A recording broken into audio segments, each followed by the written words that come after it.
How would Bernie Sanders work with a divided Congress? Let's take a simple problem as an example, like regulating Wall Street so that the banks don't collapse again. Now, first of all, what he'd have to do is go to the Republicans and wait a minute, they're never going to regulate the banks. It's a bad example. Okay, let's take, for example, climate change. Now, all he has to do is go to the Republicans and tell them that we need to regulate CO2. Yeah, they're never going to do that either. All right. Okay, let's try Citizens United. First of all he'll have to do is convince more than half of the Republicans at the state and federal level to sign on to a constitutional amendment to get the corruption out of politics. Yeah, I'm afraid they're not going to do that either. Folks, they are never going to do any of this. Ever. They're just not ever going to work on any of these problems. And these are absolutely critical problems. Bank regulations, these banks are bigger than they were in 2006, 2007. When these banks collapse again, it's going to wipe out our middle class. Take CO2 emissions. This is going to wipe out like everything on this planet. And Citizens United makes it impossible to deal with either one of these problems. It's wiping out our democracy.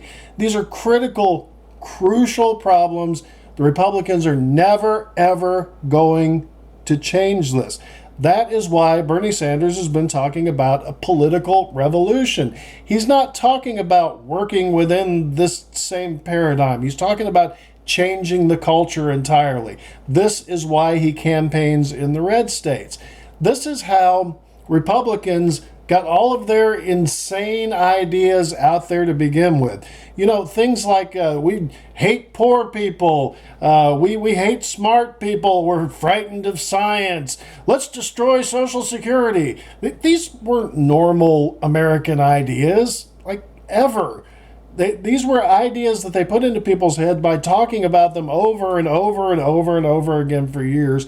And that's exactly what we have to do with progressive ideas.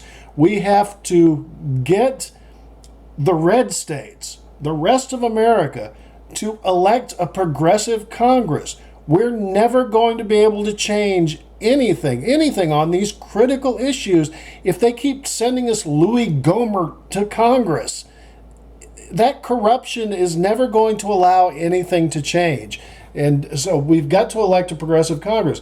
Isn't that going to be hard? Sure, it's going to be hard. Yeah, it's going to be really difficult. Great historic change is not easy, but it's not impossible either. We change the culture by talking about these things over and over and over again.